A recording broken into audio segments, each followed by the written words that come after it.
Brought to you by Renegade River. News Talk 1090 is the talk of Muskegon. Welcome. You're listening to the Renegade River Show, and my name is Mike Hewitt. Today in the studio with us is my often co-host, Jim Riley. Welcome back. Great to be here. Thank you. And on the line with Jim and I is George Moss. George, welcome back to the Renegade River Show. I am very happy to be with you again, Mike, and thank you for inviting me. You know, George, it's always a pleasure. Just for listeners' background, George is a retired public educator, currently a lecturer at the U of M Flint, and he's also the host of a Flint-based podcast show, which is titled What's Going On.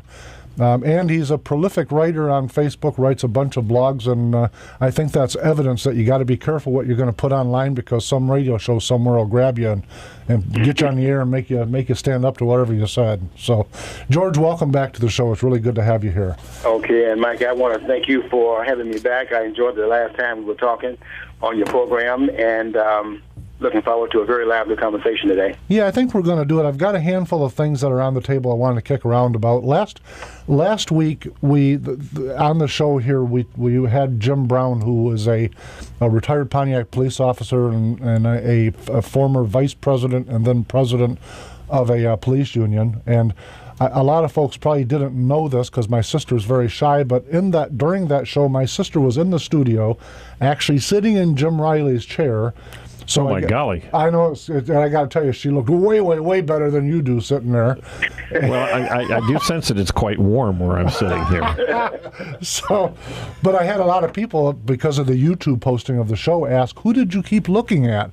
And, of course, I'm looking at my sister, Brenda. So, Brenda, if you're out there listening, it was very great having you last week in the studio with us. But today what I'm hoping to talk about, first off, is the big title, I guess, to bite off is what's happening to the big cities of Michigan, meaning Flint and Detroit and Saginaw, and I'm not wanting to dive into the pension stuff again, and I'm not wanting to talk about racial issues and all that. But when I look at the math of the city, take Detroit as an example, the population is over 50% lower than it was a decade ago. Saginaw's off even more than that. Saginaw, if you go to Saginaw, it's like there's 20 people that somebody forgot to tell to turn the lights off. That's all that's left in what was once a gigantic city. But sadly, the financial side of that reality is that most of the debt load that was incurred when everybody is there is still hanging there, and of course the numbers of people paying that debt load has dropped dramatically. But George, what do you see on this topic from your vantage point? Well, I see a commonality in the cities that you mentioned, Detroit, Flint, Saginaw, and I think the problems are fairly the same in these three cities and others as well. Michigan itself was the industrial capital of the United States. Detroit was the wealthiest city in the country at one point. I remember coming here to visit my father in Detroit. I lived in Birmingham, and I would come here to visit my father in the summertime, and I would come to Detroit, and that was always a big deal. Go downtown, you see all the stores open, a lot of lively things taking place. Business was booming in Detroit at that time. I'm talking about back in the 50s and 60s. And then a number of things began to take place. One was that the cost of labor that was artificially pushed up, I think, by unions that did not understand that wages are based upon productivity. It's not based upon, as they're saying, for example, in the fast food restaurants right now, it's not based upon what you need as a living wage. The question is, what does the production cost pay for? And if you think that the wage rate is increased because you belong to a union, you make a very big mistake. And what happened was, at some point, the cost of labor of doing business in some of these industrial cities, you think about Detroit, you think about Flint and Saginaw, at some point it becomes cost prohibitive for businesses to stay where they are, and they're located in areas where the cost of labor is in fact lower. And you saw a floodgate of businesses vacating these industrial centers and going elsewhere. And I don't think this is by happenstance. I think it's because there were a couple of things that we didn't understand about what drives the cost of labor. It's not the union that determines that. It's going to be the production. And if you raise labor costs above what the production can pay for, then business look elsewhere and how to survive under those particular circumstances. At a certain point, all the strikes where what it really was holding a gun to the head of business people, and they were saying that if you don't in fact meet our costs, then we are going to shut your business down where you don't have any production going on. And that works for a period of time, but at a certain point, if the business is trying to survive the more or less dictatorial arrangement where you can dictate whether the business will be open or not, they're going to have to do some other things that would be outside the loop of what they've done in the past once the cost gets up to a certain point. So then at a sub-point zero level where the costs of moving is no longer prohibitive because the cost of labor is up to the point where it's a break-even proposition, plus in the future you can actually save on the cost of labor, then moving becomes an option. And you see that in Detroit, which was once a city of, 2 million people, now has 700,000. Flint, as you said, had doubled its population when it was the capital. We had Buick here, and we had GM, the home of GM is Flint. And you saw that the same thing happened here, where labor was making demands, and at a certain point, the industrialization in the city began to decline, and we've gone down from 80,000 jobs we had in Flint to now 10,000 industrial jobs in the city, in Genesee County, as a matter of fact. So from 80,000 workers when business was in fact booming, and now down to 10,000. And you look where those places that unions, not unions, but the businesses went to, they went to right to work states. And if you notice it, Michigan's response, it was like the horse is now out of the barn and you put the doors up, but we became a right to work state. But that's in the aftermath of all of the things that happened that would have saved some things in the cities if that had occurred earlier. But now that we have the jobs now vacating the premises, it's going to be quite a battle to bring those jobs back in these industrial centers. First of all, it's not just that the businesses pick up. It also has a effect upon the educational system in terms of the monies that are therefore not available to pay for the cost of educating children, and therefore the labor force in the future is in fact hurt. And so then you look in Detroit where one statistic says that 47% of the people in Detroit right now are functionally illiterate. It does not mean they can't read words on a page. It means that they're not functional in their literacy. And so 47%, that's almost half the population that is functionally illiterate in that city. And I think you probably see that kind of statistic in most of these cities. And that does not forebode the kind of climate in which business wants to resettle in an area. Yeah, George, it cannot benefit from the education that's taking place. Yeah, no question, George. I saw some stats that suggested that the educational production in Detroit is on par with that of Haiti and Cambodia.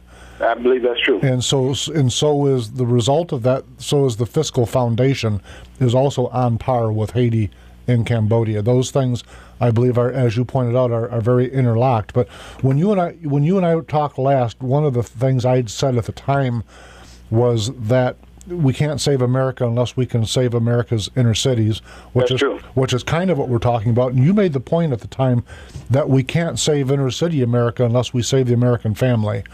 And so that is crucial. When I look at Detroit and Flint and Saginaw and say, what are the things that are absent from the time when I used to safely go to Detroit in the early 60s to now? And to me, yes, the numbers are certainly down, but it almost looks as if there's been two stages. You had white flight, and now you've got black flight, and you've been left with a virtually empty city. And I mean, it's almost one of those self-created prophecies where people used to say, like the Sally Struthers thing, talking about Ethiopia, if they're starving in Ethiopia, why don't they pack their bags and move? And so you have people starving in Detroit, and those people that could read functionally could fill out an application, work to get their families out of there. But it begs the question of it's not, we can't do a big broad paintbrush thing and say everybody's got a broken family and everyone can't read. There are people there that are trying to build the city that can do all of these things and do have a successful home life.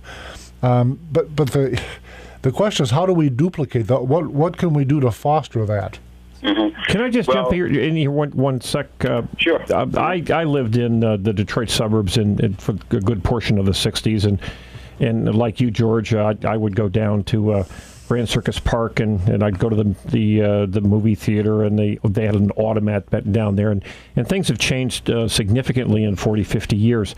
But I must say I was horribly disappointed when I saw the results of this election on Tuesday, just a few days ago, where virtually every single Detroit city councilman who was running for re-election was re-elected. And that tells me that the citizens, at least the voting citizens in the city of Detroit, are quite pleased with the leadership that they've had and pleased enough to re-elect them for the future. Now, I know the mayor's a different situation, but what do you do when the people within this disaster, and whatever city or state it may be, California might be another example, but what do you do when the people themselves really don't want change and they make that decision made very clear when they vote for the exact same people who drove them off a cliff? Mm-hmm. Well, there's that paralysis of analysis again in terms of how they got here and who do you blame for it. Some of it is really not the present leader's fault in terms of the fact. I mean, some of it is their fault because of the lack of leadership and showing different ways of getting out of it. But what they have here, basically driving this train, is the legacy cost. That is, say, the inheritance that they had to pay for based upon past decision-making made by the politicians. As that plays out in America, to give you a larger picture of it, is that the collapse of America that is imminent if we don't get off this course that we're on, that those persons that are responsible for that are in office right now. They may not be in office when the final collapse occurs, but they are the ones making decisions now.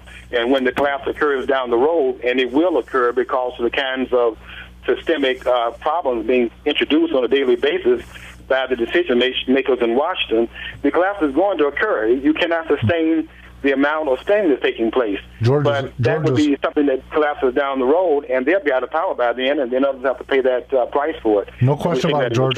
George, you're right on the money with that, and a classic example of what we're dealing with in terms of all of America is I remember as a young man listening to people talk about Coleman Young.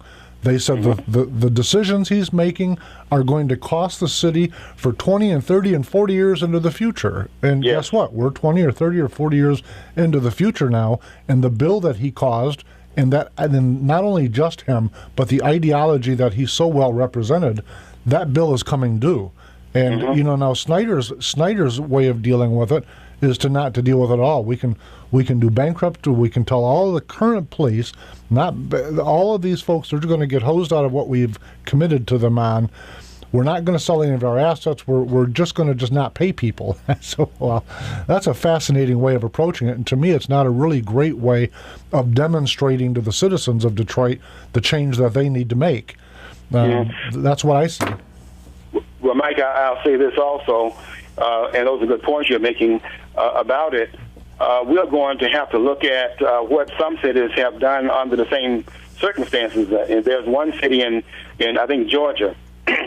And right now, what they have 7 different city employees, and the rest of it is privatization, where you turn it over into the private sector, which has to run it efficiently, or they go out of business and they have an incentive to get it right. There's no incentive really when you are making decisions, as happened in Detroit, happened in Flint, happened in Saginaw and other cities.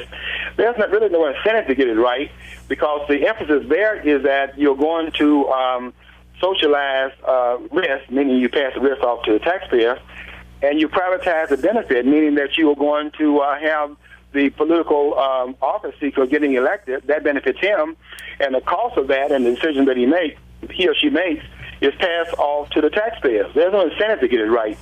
So when you privatize, and that is one of the options I saw in Detroit they're looking at, there was some discussion taking place about the Bellevue. What's that island? Belle Isle. Sure, Belle Isle. I went to Belle Isle when I came here to visit my father, and that was just a wonderful place to go for picnics. I remember the horse rides and things like that. Just a number of things you could do with family. Very safe. And one person I was listening to talk about bringing Detroit back was saying that they would like to invest in Belle Isle and create a kind of like a city within a city and privatize it so that it is a money-making venture that, in fact, pays for itself and doesn't have to rely upon the government for its largesse. And he used Singapore. He used Singapore as an example. Mm-hmm. Singapore is an example. That place is, in fact, they understand what we once knew and have now forgotten about, and that is that socialism doesn't work, capitalism works. We are really, if you look in these cities, that is just another example of what we had an economic system that was based upon capitalism, where the market drove the decision making.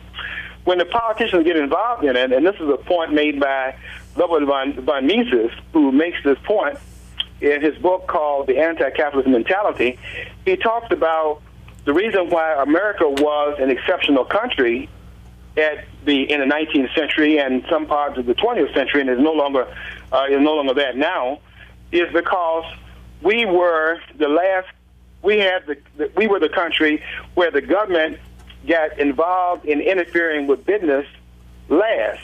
Every other country that had interference, you see the results of that. But in America, we had laissez-faire economics. We had the capital system running for leave us alone, or policy of leave us alone. And therefore, the business people, the creative ones that create jobs, they were able to, in fact, become the entrepreneurs, knowing that whatever they were able to create, they would benefit by that which they had produced, and it would benefit those who were the producers. No question about it, George. Now. George, hold that thought, because we're going to go to a break, and we're going to pick right up where we left off in just a few minutes, folks.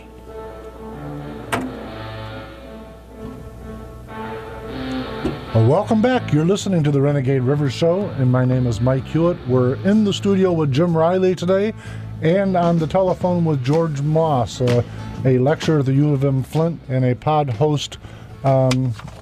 Podcast, that's the word I was looking for. Thank you. I'm thinking invaders from Mars here, and if he's a pod host, we've got some serious problems. I think the folks on the extreme left think that may be true. George, welcome back. Yeah, thank you, Mike, again for inviting me. Hey, but when we went to break, you were touching on privatization a little bit. I wanted to dig a little bit deeper into that because I really wanted this segment of the show today to be about the recipe for solving the problems in places like Detroit, Flint, and Saginaw. So when you talk about privatization, though, just so that I can get my head around it, are you also talking about privatizing police and fire, or what parts of the cities are you talking about privatizing? Well, I don't know if it has to go into the fire department and the police department, but much of the city services can be privatized, and there are cities that are in fact doing it. Garbage delivery services, for example, that can be privatized, and it has been done in the area where I live. And we have a greater amount of efficiency, the sewage. Let me stop you for a minute, because I got to tell you something. First off, I agree with you, so I'm not pushing back. But my concern with it is that another form of socialism is one where private industry gets to hold ownership over their property, but the city or the governing body has them so regulated and so controlled that in effect the same decisions are made regardless of who actually holds title to the company. And my concern is that in places like Detroit, even if some miracle happened and they were able to privatize public works, which I would be strongly in favor of, that the city and frankly Governor Snyder's office and his emergency manager political fiasco would still keep their thumb right on the top of these people's foreheads and not allow success to prevail. What do you say to that? We've got to get the government out of the economy. First of all, they have no role and no right to be involved in all this regulatory behavior. Last year, we had a total of 170,000 pages of regulation in the book on the federal level. This is absurd and outrageous. You don't really need, in a profit motive driven system, regulations on the book. You need to have the laws that everyone has to follow. No exception to the fact that laws are being applied equally to all citizens, and they apply equally to businesses as well. You don't need to have politicians involved in it. And I must add a point here that I don't think anybody else has made, and that is that the 170,000 pages of regulations against business is really a level of paranoia on the part of the politicians, who are really frightened by the possibility that the people will find out it is a business person that drives the society, not the politicians. And that's why you see them talking about they're going to create jobs. When has a politician ever created a job, and how would they do that? If we, for example, say that we want to have jobs created in Chrysler Corporation and rebuild that foundation for that in General Motors, what would the politicians say would be item 1, 2, and 3 in terms of what other steps need to be taken in order to do that?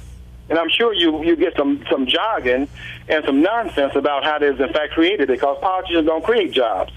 What they do is that they in fact make these decisions that in fact kill the environment through which jobs will be created. We need to unleash the entrepreneurial power in the United States, where that which is earned by the producers, they can in fact keep that which they earn. Did you hear last week Keith Ellison, representative from Minnesota? He said the government's not broke. Now we have a $17 trillion deficit going toward that deficit. That was and he was saying, scary. He was saying, like he was making the point that the government's not broke. It's just that we don't have our hands on some of the money that's out there. And since Buffett and people like Bill Gates have money, the government's not broke as long as they have the power to seize the wealth of others. Well, the problem that creates with a person that has no understanding of economics is that you de-incentivize any kind of entrepreneurial spirit, because if you're going to confiscate the wealth of those who are producing, why would they want to produce it to give it away to someone who did not, in fact, earn it? The problem with it is, George, is that we're so politically correct in this society that we can't call things what they are. In this instance, that fella is a communist. By definition, and yes. People say, "Oh, Mike, quit calling people names." I'm not calling people names. No. By definition, who they are. By definition, absolutely, he's a communist. And let me interject on that point. I've heard you use the term laissez-faire several times today, and I have to tell you, first off, I embrace that. But folks like him they believe that that's as dirty of a term as the word communist is. I mean, they literally are functionally afraid of that term. They're thinking if government doesn't control it, we're in dire straits. They believe that, even with examples like Detroit proving them wrong. Go ahead, Jim. Well, I wanted just to add on this that I have perhaps a problem with both of you in this Representative Ellison's comment.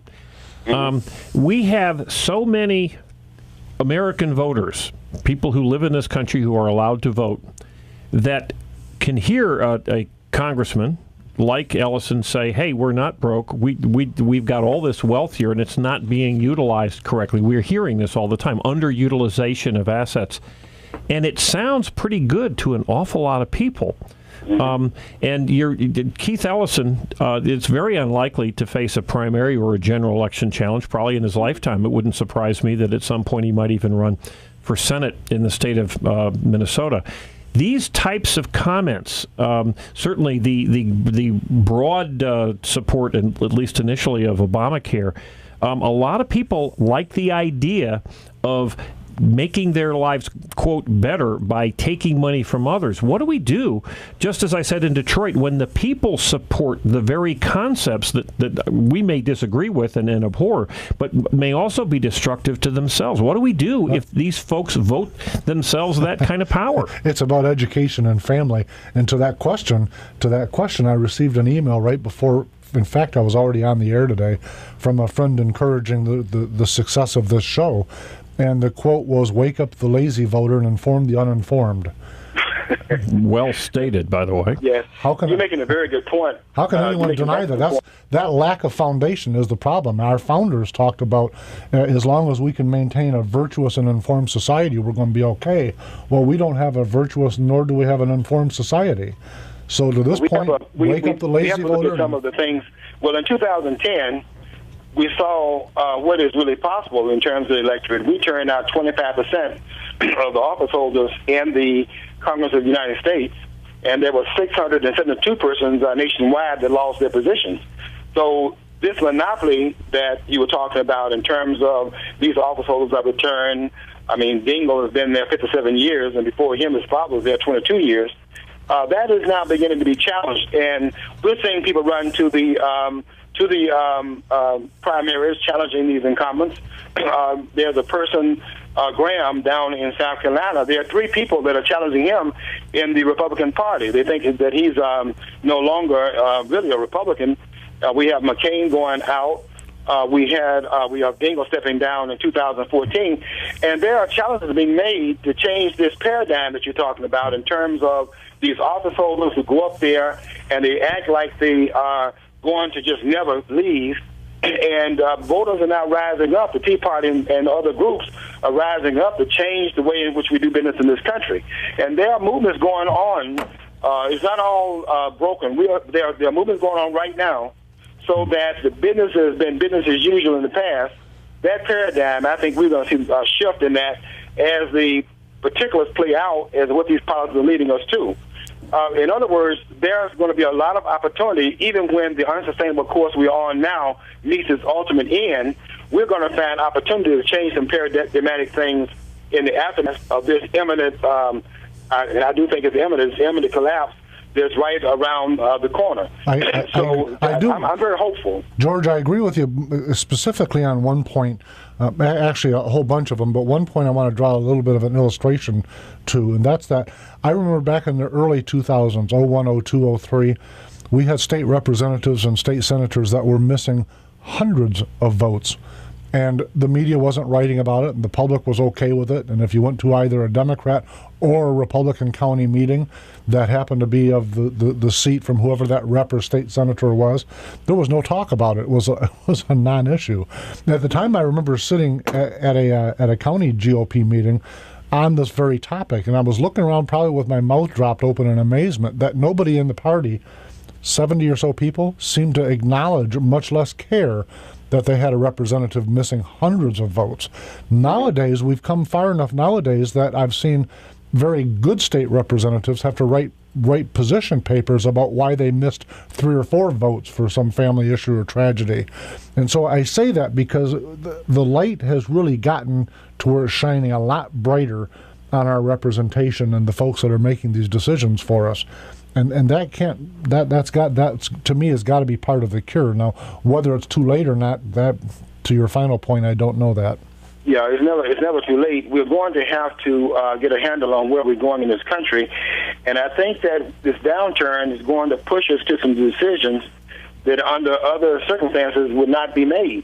We just cannot continue doing the businesses we're doing in these cities and in the country at large, and we're going to have to change the way in which we do business in this country. We can't afford it. We can't afford our foreign policy.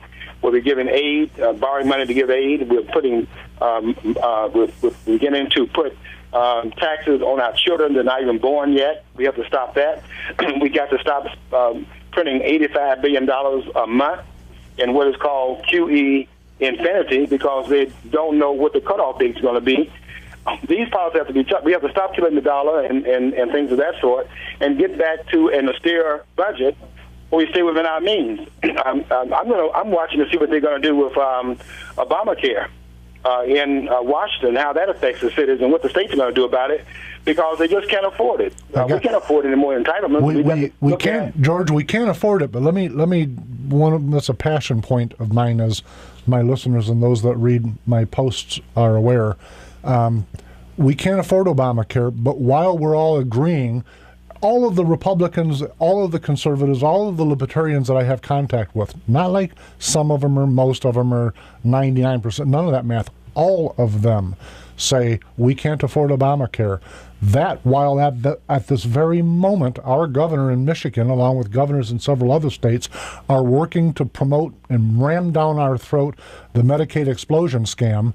And I have to tell you, folks, that is the foundation of, or perhaps the replacement of, Obamacare. So if you're thinking we're winning the war on Obamacare in Washington, that while Snyder is ramming it down our throat here in Michigan, you're fooling yourself. But I need to change gears because we don't have that much time left. If I might, one of the things I pointed up early in the show when we first got going is that I was going to try to highlight a few of the things you've got on your Facebook page, if I might, George. And one of them that was kind of caught my attention is you wrote a piece on the N-word. Can you tell us a little bit about that? Yes, I am kind of tired of the political correctness that we have in the country where we can't even talk to each other anymore. The N-word, there's no such thing as the N-word. There are two letters that make up words, and that's I and A. N is not a word, and when you say the N-word, I'm asking the question, which N-word are you talking about? There's many N-words, and there are M-words, and no one has thought of coining a term for the D-word for those persons that call people dogs. So why is the N-word such a prohibited term? And creepy-ass crackers, excuse me for saying that, but that's the word that was used by Trayvon Martin. We're not offended. According to Rachel Gentile and her testimony in the Zimmerman trial, and when she was mentioning that word on the air in Piers Morgan's program, no one was abhorrent about it. Nobody was complaining, and she had no hesitation in using that word. So then all of a sudden we get to the N-word, quote unquote, and we can't say the word anymore. We can't say these things because some words have more license than others, and that word is totally prohibited. We even fired a person, Paula Dean, that mentioned that where it came out that she had said the word 2 decades ago, 3 decades ago. A Southern gal said it, 30 years ago. My good Lord, are we going to be asking what people's thoughts are? I mean, it's incredible. That's what it's coming to if we don't get off that train. We had a football player that went to a concert, had an altercation with the security person that was there, probably one of 3 blacks that was in the whole place, and he said that I will whip every, and use that word in here. All of a sudden, all the football players couldn't play football with this guy anymore. Someone had to go on medical leave. And yet, in the locker room, that word is tossed around with license in the locker rooms where the blacks are, in fact, using it. Well, What we have here, quite frankly, is we have a dishonest discourse going on in this country. It is very dishonest. Yeah, very dishonest, where people are trying to find some way to continue what I think it relates to continue white guilt.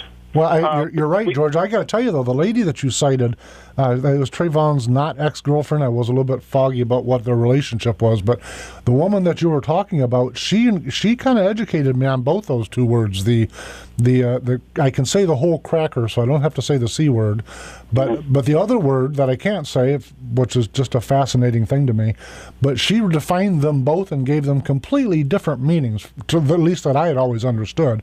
But she said that the word cracka ends with an A, refers to all people who are security related or police officers, and not white people, and wasn't a racist term to her whatsoever. And well, it is a racist term, and I'm not going to adopt her excuse making. George, you're shocking me. I didn't know that. I was very upset with Piers Morgan in that interview because he was just drinking it up. And Gentile, and what do you mean in the ghetto when you're using that word? And he's so comfortable with her saying it over and over again.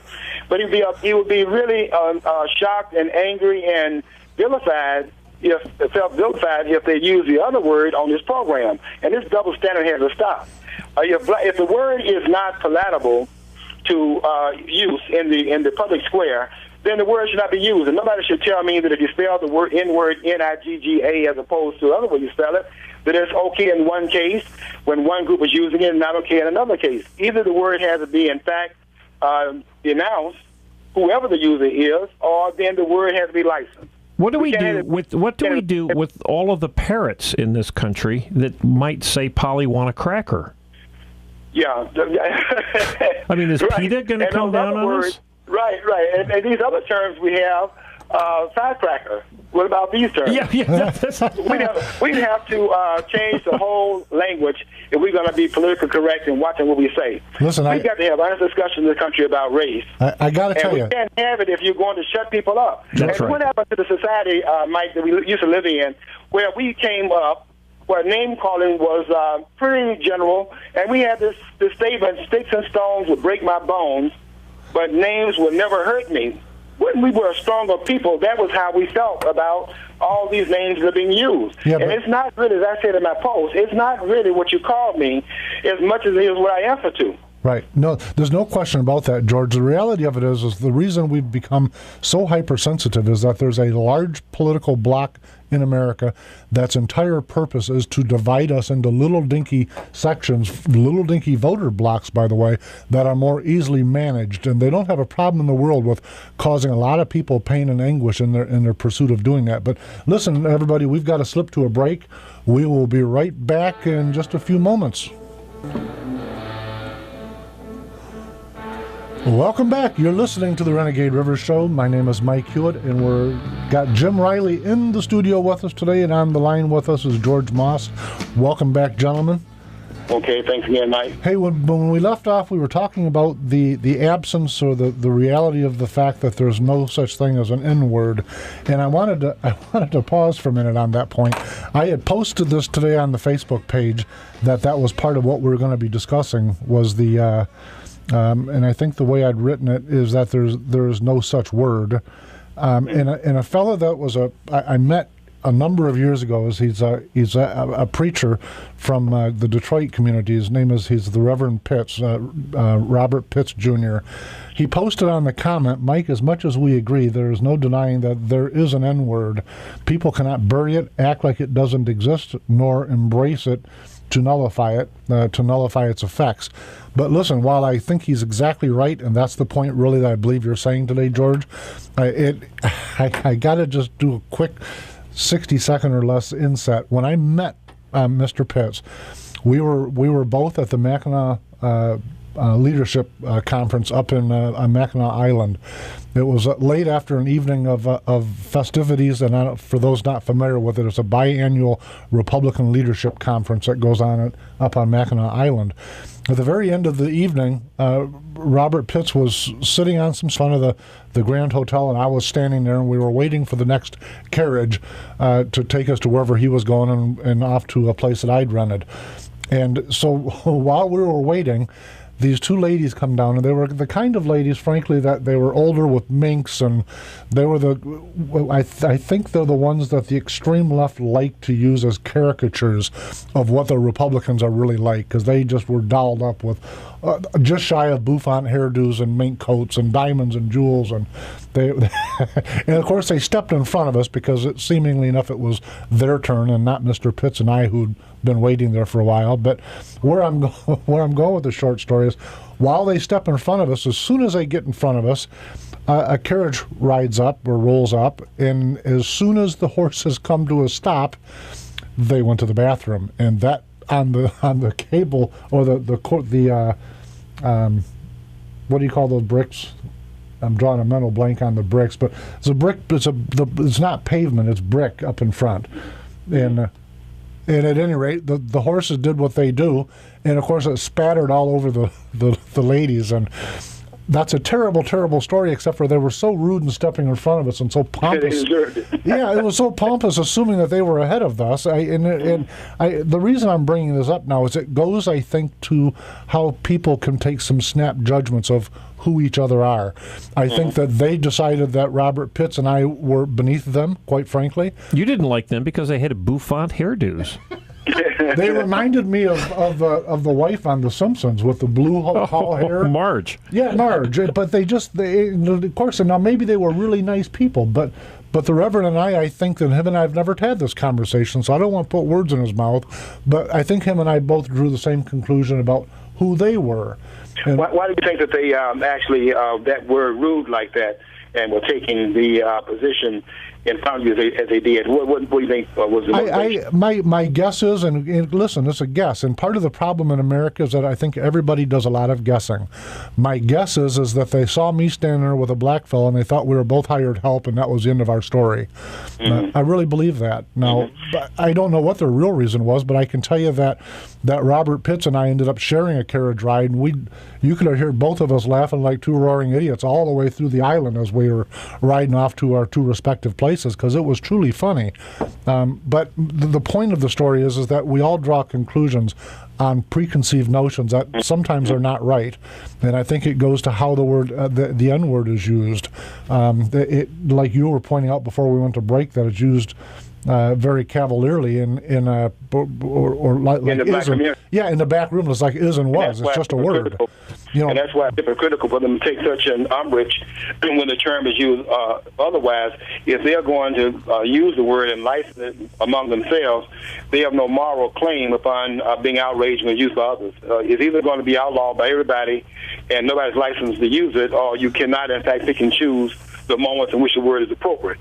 The fact that this word is used as a more hurtful word than you were saying the word cracker, why would this word be more of a wounding than that word would be? When you consider the fact that the claim is that, well, it's because it goes back to the days of slavery. Well, there are no slaves that are living right now that live back in that time period. And so the idea that you can viscerally be wounded by a term for a consequence that you did not, in fact, suffer, and the ones that are here right now did not bring the suffering about, then that word should not be any more wounded than other words. We're going to either have to get rid of words that descriptive of people that derogate their humanity, and we have to do that wholesale, where all these words, in fact, will be off limits in public discourse, or then we cannot ban words in public discourse. I'm not for banning any words, by the way. I think that we have to be honest. And if you are using the word that to describe a behavior,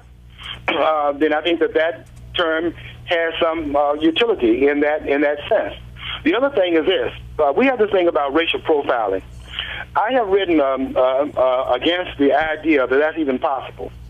I know that the political correct is that George Zimmerman racially profile Trayvon Martin, and that the president said that he's gone into stores and he has, in fact, had people dive to the sidewalk and get out of this president and things of that sort. You cannot racially profile because there's no profile that you can have for an entire group. I mean, Clarence Thomas is part of the black group. I don't think you read him out of the race yet. So this idea that there's a profile for the entire group is nonsense. What you're doing there is that you are individually profiling based upon some memory that you have about how that particular person who looked that way has acted in the past. You're not racially profiling because I don't have a video on. And you're certainly not making a profile of George Moss, who is absent from that environment, who you cannot profile because they're not all lined up somewhere. So we have this language we have language right now that we've adopted that absolutely keep us from having the kind of normal discourses that I'm saying we need to have in this country, because there's so much nonsense that's entered into the public domain that makes no sense at all. I've asked in my post, tell me how you racially profile someone that comes out of a group of 50 million people, which is Black America. How do you profile in that? What's the profile of the group that he belongs to? When I'm in a store and people are getting out of my way, I understand what's going on there. They don't know me, and they are making some assumptions based upon the way that I might be dressed at that point in time. What I found out, though, is I come in there with my other attire on, I don't get the same reaction. What they're doing is saying that someone in their purview, in their background, that was dressed the way I'm dressed when I have my shirt out and I might have my jeans on and I have my regular tennis shoes on, they're saying that someone who looked that way, you remind me of that particular situation that I had with a person like that I don't know if you're that person or not. Not that you're the same person, but are you of that particular character? So they're making profiling. It's never going to be the whole group. So they're making a social profile rather than a racial profile, is what it's always saying. Individuated. You cannot make a group profile because there's no profile that fits the whole group. No question about it. Listen, I think we're almost out of time, and before we And before we run completely out, I've just got the 1 minute symbol. Before we run completely out of time, I want to talk real briefly about something totally different. I've recently began or formed a company named Hewitt & Associates Consulting. It is a full-service political consulting source. It is located at my current headquarters in Spring Lake, Michigan. The phone number for those who are either considering running for office and looking for some direction or help, or maybe know somebody that they can refer. Phone number directly is 616-405-3420, or Hewitt & Associates Consulting can be found on Facebook, as well as the Renegade River Show. And the Renegade River Show, by the way, can be picked up on YouTube, where you get to watch us say the things we're saying when we're saying it, and hear Oscar laughing at us. And George, listen, I wanted to thank you very much for coming on the show again. I appreciate it every time, and I look forward to having you on again in the future. Okay, look forward to it, Mike, and thank you again. And it was real good to meet your co-hostess. Hostess? Hey, I am not a lady. Great to talk to you, George. Yeah, I really appreciate it, and I hope we will be able to meet again real soon. Oh. And if not on the air, we can sometime get together and kick the issues over a cup of coffee. Hey, that'd be great. We're going to do it, and by the way, that was an accurate profile of Jim. Thank you very much, everybody. I need a grief counselor. We'll see you all next week. Okay.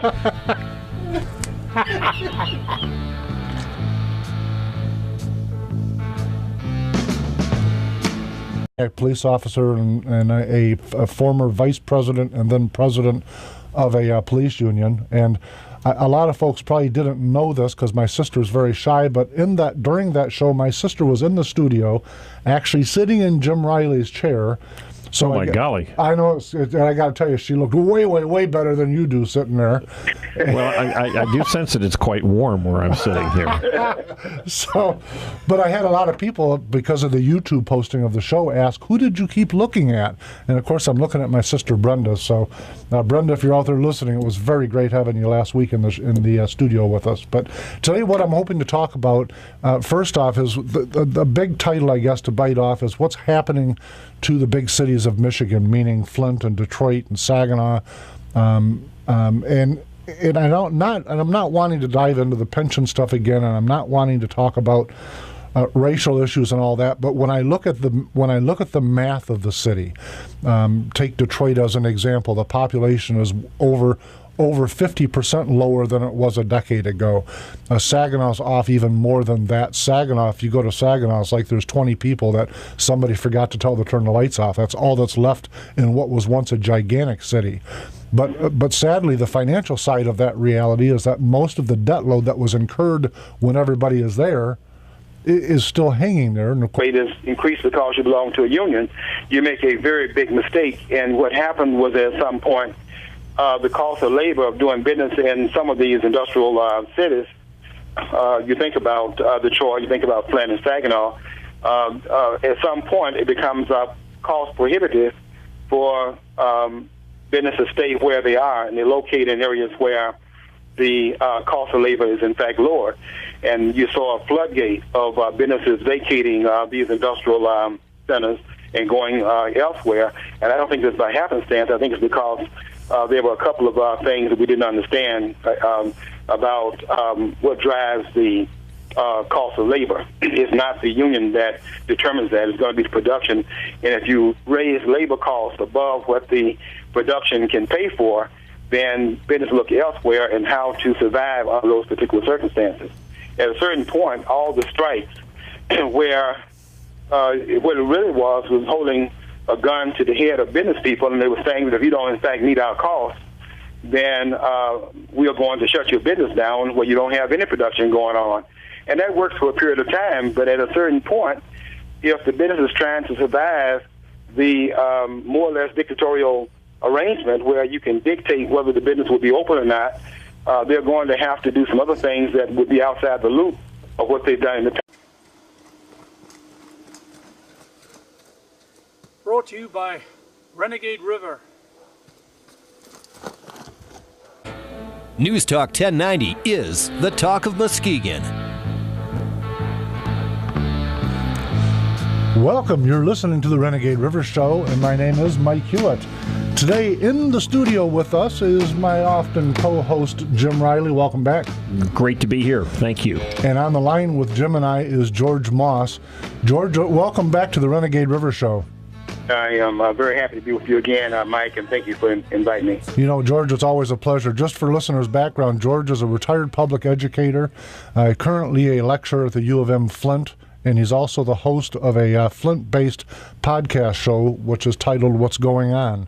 And he's a prolific writer on Facebook, writes a bunch of blogs, and I think that's evidence that you got to be careful what you're going to put online, because some radio show somewhere will grab you and get you on the air and make you stand up to whatever you said. So, George, welcome back to the show. It's really good to have you here. Okay, and Mike, I want to thank you for having me back. I enjoyed the last time we were talking on your program, and looking forward to a very lively conversation today. Yeah, I think we're going to do it. I've got a handful of things that are on the table I wanted to kick around about. Last week, on the show here, we had Jim Brown, who was a retired pioneer. Of course, the numbers of people paying that load has dropped dramatically. But, George, what do you see on this topic from your vantage point? Well, I see a commonality in the cities that you mentioned, Detroit, Flint, Saginaw. And I think the problems are fairly the same in these three cities and others as well. We were, in Michigan itself, was the industrial capital of the United States. Detroit was the wealthiest city in the country at one point. I remember coming here to visit my father in Detroit. I lived in Birmingham, and I would come here to visit my father in the summertime. And I would come to Detroit, and that was always a big deal. Go downtown, you see all the stores open, a lot of lively things taking place. Business was booming in Detroit at that time. I'm talking about back in the 50s and 60s. And then a number of things began to take place. One was that the cost of labor that was artificially pushed up, I think, by unions that did not understand that wages are based upon productivity. It's not based upon, as they're saying, for example, in the fast food restaurants right now, it's not based upon what you need as a living wage. The question is, what does the production cost pay for? And if you think that the wage lasts once the cost gets up to a certain point. So then at a sub-point zero level, where the costs are moving, is no longer prohibitive because the cost of labor is up to the point where it's a break-even proposition, plus in the future you can actually save on the cost of labor, then moving becomes an option. And you see that in Detroit, which was once a city of, 2 million people, now has 700,000. Flint, as you said, had doubled its population when it was the capital. We had Buick here, and we had GM, the home of GM, is Flint.